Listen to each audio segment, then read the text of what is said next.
ვაგრძელებთ ჩვენს გადაცემას. ძალიან საინტერესო სტუმარი უნდა გაგაცნოთ. ჩვენი სტუმარია ზაზა აბაშიძე, ბატონო ზაზა, მოგესალმებით, ეროვნული ცენტრის დირექტორი და ვისაუბრებთ, რა ვიცი, სიამაყეზე, ის საგამომცემლო სიამაყეზე, რომელიც აი ბევრი წიგნია მოტანილი გაქვთ. რა ვიცი, არჩევაც კი გამიჭირდება. სხვანაირად უნდა გაგაცნოთ ბატონო და ეს საოცარი წიგნები, რომელიც მან მოგვიტანა. მოგესალმებით უპირველეს ყოვლისა, დიდი მადლობა სტუდიაში მობრძანებისთვის. მოგესალმებით, ძალიან დიდი მადლობა მოწვევისთვის. დიდი მადლობა, რომ დაინტერესდით ჩვენთან გამართული წიგნების წარდგენით და დღეს ამ გადაცემის საშუალება გვაქვს, რომ უფრო ფართო საზოგადოებას გავაცნოთ, რას აკეთებს და რას გამოსცემს ხელნაწერთა ეროვნული ცენტრი. ნუ ხომ მოგახსენებათ, რომ ჩვენი ცენტრი არის არავის არ ეწყინება თუ ვიტყვი, რომ მთავარი დაწესებულება სამეცნიერო კვლევითი ჰუმანიტარული მიმართულებით, ქართველოლოგიის მიმართულებით და თავისთავად ცხადია, რომ ერთ-ერთი უმთავრესი საქმე ჩვენი არის არა მარტო შენახვა დაცვა ხელნაწერებისა, არამედ შესწავლა, მათი კვლევა, მათი აღწერილობების გამოცემა და ასე შემდეგ. ახლა აქ წარმოდგენილი წიგნები მხოლოდ ნაწილია იმისა, რაც გამოიცა 2025 წლის მეორე ნახევარში და ამ წლის პირველ ნახევარში. 17 წიგნი გამოიცა, რაც მე ვფიქრობ არც თუ ისე ცოტაა. მით უმეტეს თუ გავითვალისწინებთ, რომ ეხლა კიდე 2-3 წიგნზე უკვე გამოცხადებულია ტენდერი და ვაპირებთ მათ დაბეჭდას ამ წელს. პლუს დაიბეჭდება მესამე ტომი მართლმადიდებლური ენციკლოპედიისა, ისე რომ საკმაოდ დიდი სამუშაო ტარდება სწორედ გამოცემების, ჯერ კვლევის და შემდეგ გამოცემების თვალსაზრისით.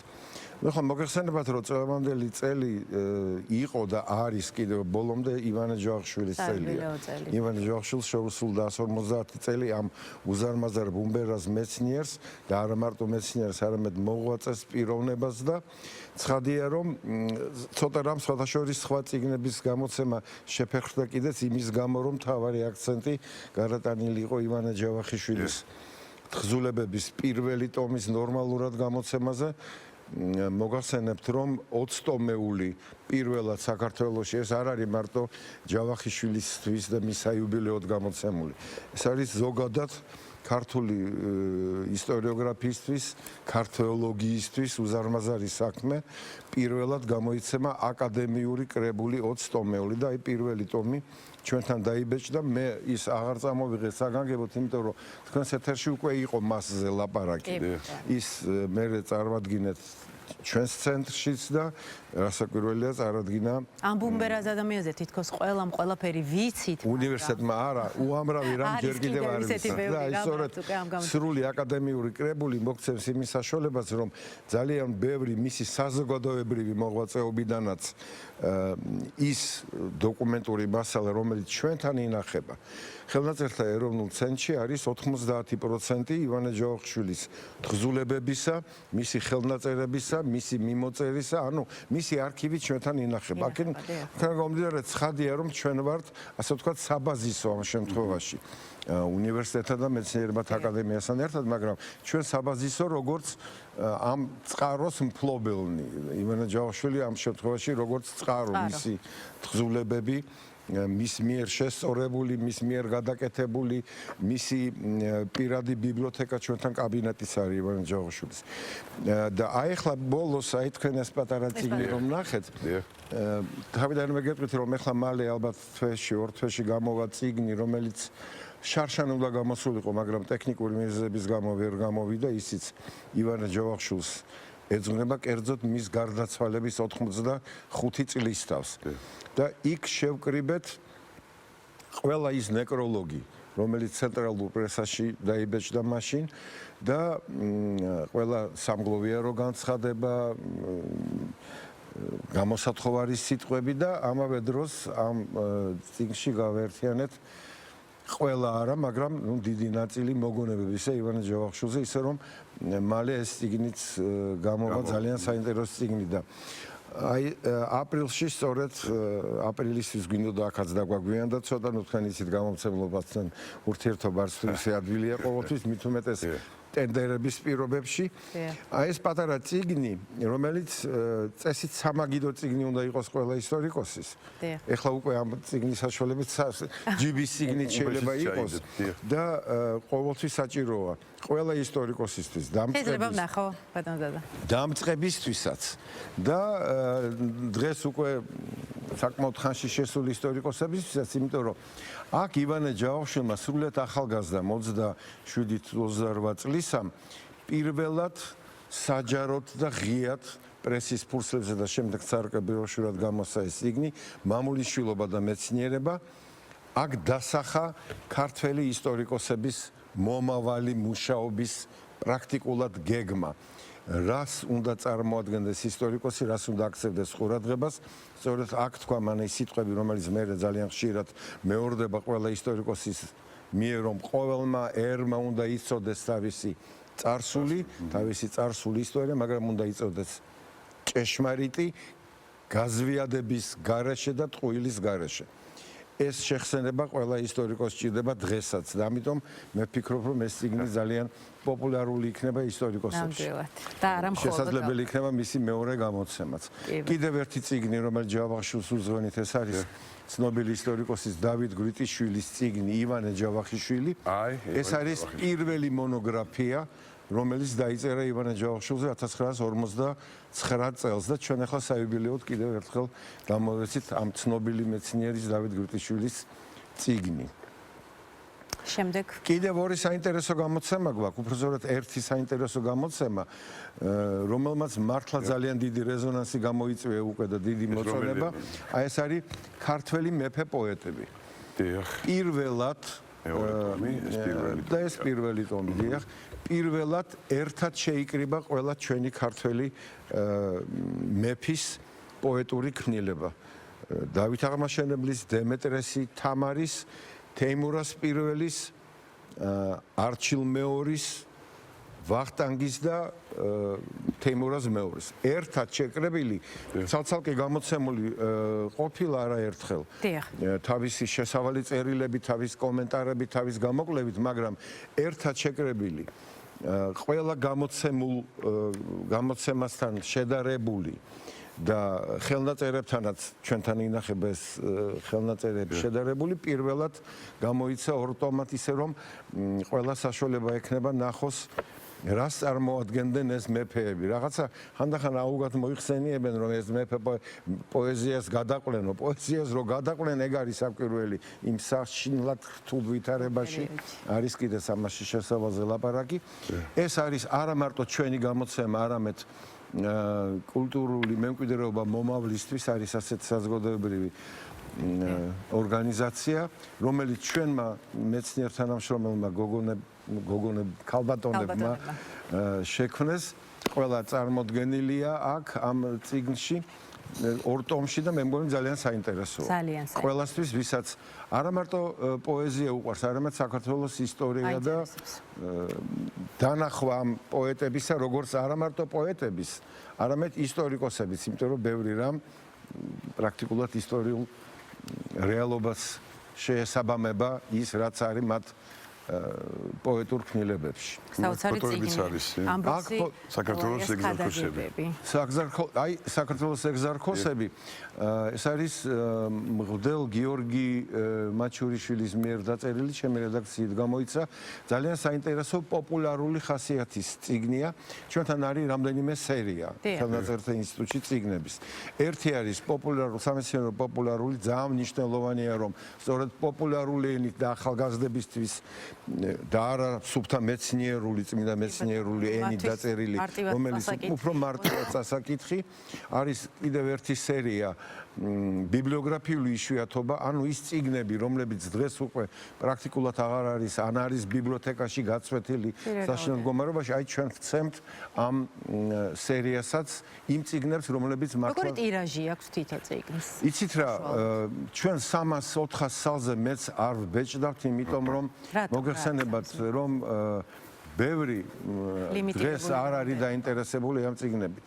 აი ჩვენ ზოგიერთი წიგნი გვიდევს ისე, რომ ეს სუფთა მეცნიერული ხასიათისა. თუმცა აი ეს წიგნები ძალიან პოპულარულია და მე ახლა მოუწოდებ ყველა ახალგაზრდას, ვინც საქართველოს ისტორიით არის დაინტერესებული, ეს სერია მთლიანად.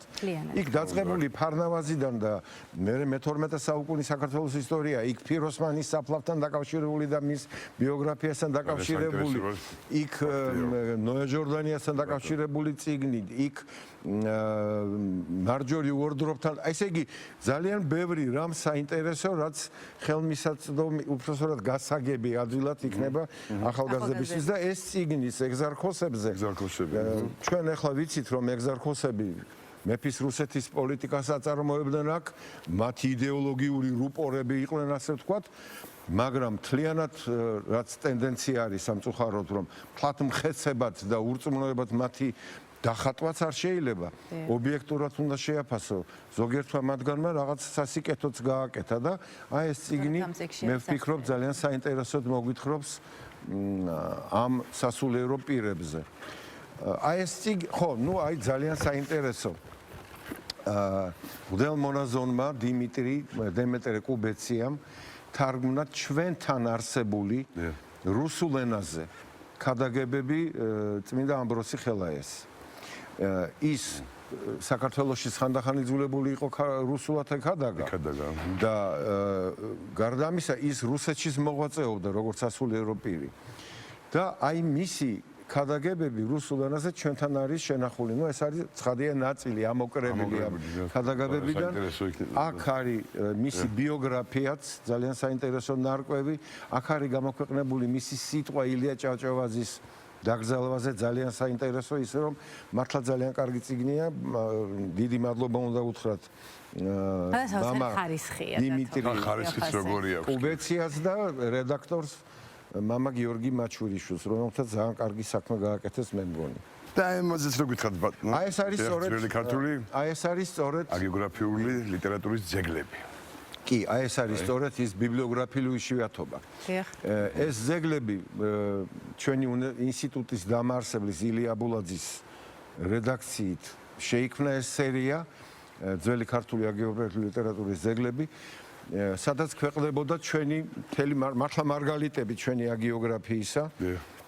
სვინაქსარული მათ შორის ცხოვრებანი და პირველი და მეორე ტომი ცოტა ადრე გამოვეცით და ეხლა მესამე და მეოთხე ტომი სადაც სვინაქსარული მე-11, მე-14 და მე-17, მე-18 საუკუნის სვინაქსარული თხზულებებია შესული. ძალიან საინტერესოა, იმიტომ რომ პრაქტიკულად აღარ იყო ეს წიგნი. ან თუ სადმე იყო, ნუ აი დაშლილი ძალიან ცუდ მდგომარეობაში. ეხლა უკვე ყველას ვინც დაინტერესებულია ქართული ლიტერატურის, საქართველოს ისტორიით შეუძლია რომ შეიძინოს და ნუ მოკლედ გაეცნოს კიდევ ერთხელ უკვე ახალი გამოცემით, თუმცა არაფერი არ შეგვიცვლია. ეს არის ზუსტად პრაქტიკულად ფოტოტიპური გამოცემა იმ ტომებისა, რომელიც მე-5, მე-6, მე-7 ტომი არ არის, ასე ვთქვათ, ბიბლიოგრაფიული იშვიათობა არის ეს ტომები, მაგრამ პირველი 4 ტომი საჭირო იყო რომ გამოგვეცა ახლიდან და გამოვეცა. ბატონ ზაზა, დამუნჯებულები ვართ, კითხვასაც ვერ სვავთ. ზაზა აბაშიძე არაერთხელ ყოფილა ჩვენი გადაცემის სტუმარი, როგორც ისტორიკოსი ამ რანგში, როგორც წიგნების მიმომხილველი, ფაქტიურად პირველად და ძალიან დიდი სიამოვნება მივიღეთ. ქეთევან დედოფალი თეიმურაზის დედისადმი მიძღვნილი კი რა. ბატონ ზაზა, კიდევ 2 წიგნი თქვით, რომელიც უახლოეს მომავალში უნდა გამოიცეს, ხო ასეა? ერთი არის აი ის, რომელიც მოგახსენეთ ჯავახიშვილის გარდაცვალებისადმი მიძღვნილი 85 წელი გარდაცვალებიდან და ამ წიგნს ქვია გამარადისება ივანე ჯავახიშვილისა და ეხლა მზადდება კიდევ ერთი კი არა 2 ტომი ჯავახიშვილთან დაკავშირებით. ძალიან სასიამოვნოა რომ გუშინ წინ მივიღეთ ინფორმაცია რომ ჩვენო პროექტმა სწორედ ამასთან დაკავშირებით გაიმარჯვა რუსთაველის სამეცნიერო ფონდში და გრანტი გვექნება რომ აი მე-3 ტომი გამოვცეთ ვინც კი როდისმე რაიმე დაწერა ივანე ჯავახიშვილზე. ნუ რაღაც გამონაკლისი შეიძლება იყოს გამოგჩა. მაგრამ ივანე ჯავახიშვილი როგორც ეთნოგრაფი, ივანე ჯავახიშვილი როგორც მუსიკოლოგი, როგორც მუსიკის ისტორიის ავტორი ივანე ჯავახიშვილი როგორც წყაროцოდნე, როგორც არქეოლოგი, ივანე ჯავახიშვილი როგორც ახალი ისტორიის მკვლევარი, ძველი ისტორიის მკვლევარი, წარმოუდგენელია რა როლი შეასრულა ივანე ჯავახიშვილმა ჩვენი საერთოდ ქართველოგიური და ჰუმანიტარული მეცნიერების განვითარებაში. შევძლებთ ამ ადამიანის ამოწურვას. არ დარჩა. აი მე მგონი რომ ეხლა ვეცდებით უბრალოდ ვეცდებით გამოგვივარდით რომ აი მომავალში დავდოთ და საფუძველი ჩაუყაროთ, ასე ვთქვათ, ჯერთი ძალიან ბევრი გამოიცა ახლა წიგნი უნივერსიტეტმა ცალკე ანდრია პირველწოდებულის ქართულმა უნივერსიტეტმა ცალკე გამოსცა, მეცნიერებათა აკადემიამ ცალკე გამოსცა, რაც მიეძღვნა ჯავახიშვილის 50 წლის თავს. ესეც უნდა გავითვალისწინოთ ჩვენ იმ პროექტში. რას წერენ დღეს ივანე ჯავახიშვილზე როგორც ისტორიკოსზე და მე უნდა განვაცხადო ცოტა მორიდებით რასაკვირველია რომ ამ წიგნებით საფუძველი ჩაეყრება და უკვე გამოცემული ლიტერატურით ნუ ცოტა ძნელია გვარის მიხედვით თქვა მაგრამ ილიოლოგია ხომ არსებობს თუ ილიოლოგიას ამბობენ ჭავჭავაძესთან დაკავშირებით აქ შეიძლება ჯავახიშვილოლოგიაზე არა, ცუდად არ ჟღერს, კარგი. ეს უნდა იყოს საფუძველი, ყველა ისტორიკოსი უნდა იწყებდეს თავის განათლებას უნივერსიტეტში, ალბათ სპეციალური კურსით, რომელსაც დაერქმევა ივანე ჯავახიშვილი. იმიტომ რომ მართლა მოუწურავია და იუბილეო წელია და როგორც ისტორიკოს, რახან ჩვენი გადაცემის სტუმარი ხართ და რახან ამ თემაზე რა თქმა უნდა ვსაუბრობთ, მინდა კითხოთ, როგორია თქვენთვის პირადად ივანე ჯავახიშვილი, თქვენი ივანე ჯავახიშვილი. იცით რა, მე როდესაც აი ერთხელ ვთქვი კიდეც მეგონი აქ სტუდიაში დავამთავრე ისტორიის ფაკულტეტი, მე დავამთავრე ევროპის ახალი და უახლესი ისტორიის სპეციალობით. მაგრამ მუშაობა დავიწყე საქართველოს ისტორიის კათედრაზე, ხალბატონმა მარიკამ ამიყვანა მაშინ ლაბორანტად და მაგრამ ის არ მაპატია, რომ მე არ გამივლია სპეცკურსები საქართველოს ისტორიის. ამიტომ დამავალა აი ჯავახიშვილი, აი საქართველოს ისტორიის ნარკვევები. ყოველ კვირად ჩამაბარებ. აქედან გამომდინარე, გინდოდა არ გინდოდა ჯავახიშვილს კითხულობდი, დაბარებდი და ამ ნარკვევებს ვაბარებდი. თუმცა გავახალტურებ, მე ვთქვი ტომი ბოლომდე. არ ვერ დავიჯერებთ. ყველაზე მეტად რამ გაგავდა. თვითონაც დაავიწყდა და ნუ ეს ჯავახიშვილი ყველასათვის, ყველას ვინც ამთავრებს ისტორიკოსისათვის, ყველასთვის არის ხო ღმერთია ქართული ისტორიოგრაფიის. მაგრამ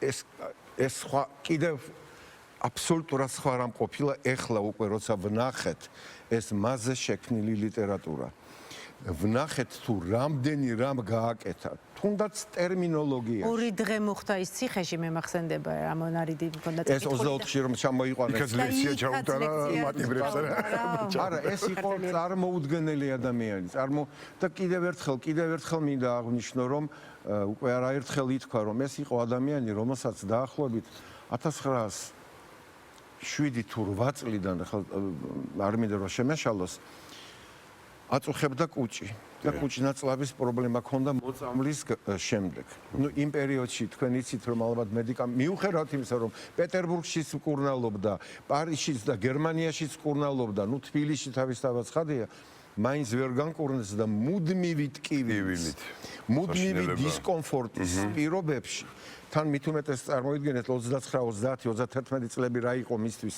უნივერსიტეტიდან რომ გააგდეს. აი იმ პერიოდში აი ეს ტკივილიანი კაცი ხომ 24 საათი მუშაობდა. თან ახლა მისი ქალიშვილის მოგონებებში წერია რომ ხომ ხო არ გონიათ რომ ცალკე კაბინეტი ჰქონდა და არა სუფრის აი მაგიდას სასადილო ოთახის ნახევარზე იყო გაყოფილი ნახევარზე ძმა მუშაობდა ნახევარ თან ჯავახიშვილის წიგნები იყო გარშემო ბავშვები დარბოდნენ მირბოდნენ ეს იჯდა და მუშაობდა და რას ქმნიდა პრაქტიკულად საძირკველს უყრიდა და ჩაუყარა ქართველოლოგიას მთლიანად ირანისტიკასაც, არაბისტიკასაც, თურქოლოგიასაც, არმენოლოგიასაც. ნუ მე მგონი ყველაფერს გაწვდა და ყველგან თავისი თურმე ექვთიმე თაყაიშვილმა როდესაც ჩაალაგა საგანძური და ლევილში გაემგზავრა, არ გაყვა ივანე ჯავახიშვილი იმის ზეზით, რომ მე უნივერსიტეტს ხომ ვერ წამოვიდე. მას უხრეს რამდენიმე დღით ადრე, სწორედ ამ თებერვლის დღეებში რომ გაემზადეთ და მივიდნენ მასთან შინ სახლში, მაგრამ რასაკვირველია ივან ჯავშინმა უარი უთხრა და 26 წლამდე იყო უნივერსიტეტის რექტორი, სანამ არ გააგდებდნენ. საერთაშორის მერე დააბრუნეს. ნუ მიხვდნენ ალბათ თავის შეცდომას და მერე პატიბის მიაგეს, ორდენის მისეს, დეპუტატათაც აირჩიეს და საკავშირო აკადემიის აკადემიკოსათაც აირჩიეს. მაგრამ ეს უკვე ასე ვთქვათ დაგვიანებული გარდაიცვალა ერთ-ერთ ნეკროლოგში წერია ჩვენი მხცოვანი მეცნიერი მაშინ იყო 64 წლის. მე ხლა ვარ მასზე 4 წლის უფროსი და ის იყო მხცოვანი მეცნიერი და ნუ არ ვიცი რაღაც წარმოუდგენელი უპატიოსნესი, უწესიერესი და ყველასთან ძალიან თბილი, მაგრამ ამავე დროს საკმაოდ მკაცრი, ოღონდ ეს სიმკაცრე იყო ყველასთვის დამსახურებული, ესე იგი თუ ვიღაცას საყვედური მისცა, სხვა არაფერს ახლა განსაკუთრებულ. მოკლედ ეს ყველაფერი მომავალ ტომებში იქნება ალბათ გადმოცემული, რომელსაც დაულოდებით ჩვენ და ჩვენი მოყოლებელი. ძალიან დიდი მადლობა სტუდიაში. დიდი მადლობა ბატონო ზაზა. საინტერესო არქივი. კიდევ ერთ წიგნი რომელიც გამოიცა არ ვიცი მე წამოვიღე აი ეს წიგნი ნახეთ გიორგი მჭერლიშვილი. კი ბატონო. ისტორიული ეტიუდები. საერთაშორის ჩემი თანაკურსელი იყო ძალიან კარგი ისტორიკოსი. პირველი ვინც კულტუროლოგიაში დოქტორის ხარისხი მიიღო, ადრე წავიდა ამ ქვეყნიდან სამწუხაროდ და მან 4 წიგნად დაწერა პოპულარული წიგნები ისტორიაზე. და შევკრიბეთ ეს 4 ტომი გავაერთიანეთ აი ამ პატარა ბროშურაში ისტორიული ეტიუდები დავარქვით ძალიან საინტერესო. რა არის საქართველოს როლი კავკასიაში, მსოფლიოში, დღევანდელი დღე, ხვალინდელი დღე, წარსული. მოკლედ ყველაფერი არის ძალიან საინტერესო მისი თვალით დანახული. მე მგონი ესეც დაინტერესებს ჩვენს მომავალ. ბატონო ზაზა, რომ არა ქრონომეტრაჟი ჩვენ ძალიან დიდხანს გავაგრძელებით საუბრს, მაგრამ გადაცემის ფორმატი არ გვაძლევს ამის საშუალებას. დიდი მადლობა და მე მგონი ისედაც ბევრი ვისაუბრეთ. წარმატებები თქვენ.